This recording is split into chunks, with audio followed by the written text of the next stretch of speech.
Hi hello प्यारे everyone, बच्चों, welcome आज to से हम It's Time कक्षा to Learn 7 का Every हिंदी का सिलेबस पाठ्य पुस्तक बसंत की शुरुआत करने जा रहे हैं। बसंत गद्य और पद्य दोनों की विधाओं के साथ साथ इसमें दोहे और कविताएं भी मिलेंगी।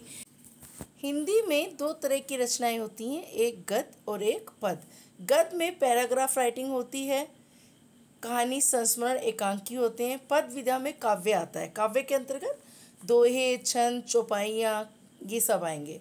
पहला पाठ है पुस्तक बसंत। हम पंछी उन्मुक्त गगन के, जो कि पद्य में लिखा गया है। और इसके कवि कौन है? शिव मंगल सिंह सुमन जी। शिव मंगल सिंह सुमन जी इस कविता में बता रहे हैं कि खुले आसमान में विचरण करने वाले पक्षी को जब कैद कर लिया जाता है और पिंजरे में बंद कर दिया जाता है तो वो हमसे क्या कहना चाहता है। इस बात को कवि ने काव्य विधा के माध्यम से हमारे सामने रखा है। कविता को सदैव लयबद्ध करके गाते हुए पढ़ना चाहिए। तो आइए हम स्टार्ट करते हैं इसका भावार्थ।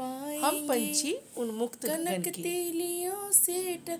हम पंछी उन्मुक्त गगन के पिंजर बंद ना गा पाएंगे। कवि कहता है कि हम जो पक्षी हैं, हम उन्मुक्त गगन के पक्षी हैं, अगर हमें पिंजरे में बंद कर लोगे तो हम गा नहीं पाएंगे। कनक तीलियों से टकराकर पुलकित पंख टूट जाएंगे।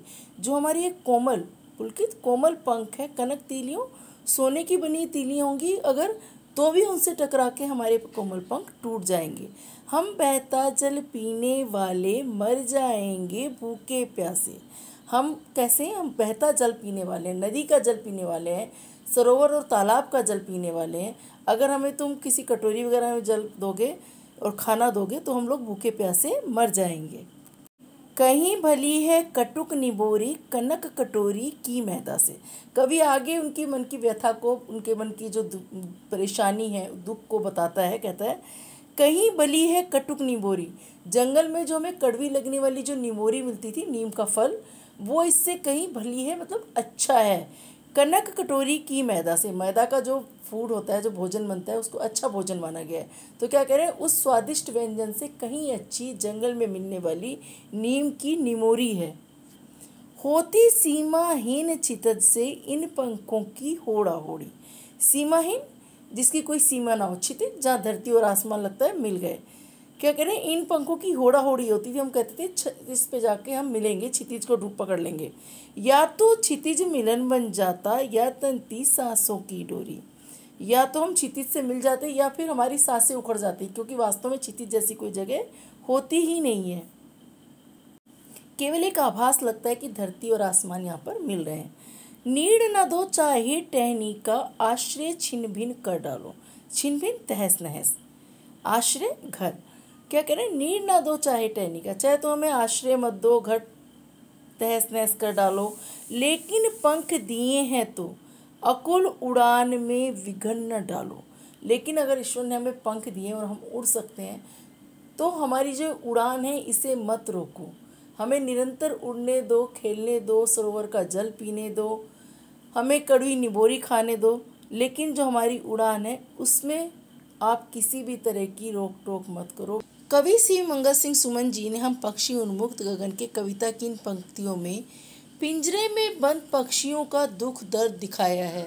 हमें लगता है हमने उन्हें पिंजरे में बंद कर दिया, अच्छा खाना दे दिया तो वो बहुत खुश है। नहीं, पिंजरे में बंद रहते रहते पक्षी अपने उड़ने की सब कलाएं और तेज उड़ना भूल चुके हैं।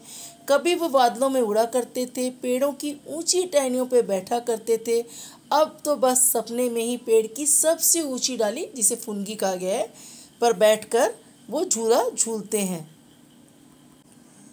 पक्षियों के मन में ये इच्छा थी कि उड़कर आसमान की सभी सीमाओं को पार कर जाएं और अपनी लाल चोंच से सितारों के दानों की तरह चुने। इस गुलामी भरी जिंदगी के सभी को चूर चूर कर दिया, वो पिंजरे में कैद होकर रह गए, बिल्कुल खुश नहीं है। पक्षी चाहते थे कि आसमान में उड़ें, सरोवर का जल पिएं, तारक अनार के दाने को अपनी लाल लाल चोंचों से तोड़ तोड़ कर खाएं, लेकिन अब ये सब स्वप्न मात्र रह गया। हम पक्षी उन्मुक्त गगन में कभी आगे कहते हैं, इनकी जो आखिरी लाइन है उनमें कहते हैं, हम आज़ाद होते तो उड़कर इस आसमान की सीमा को ढूंढ निकालते।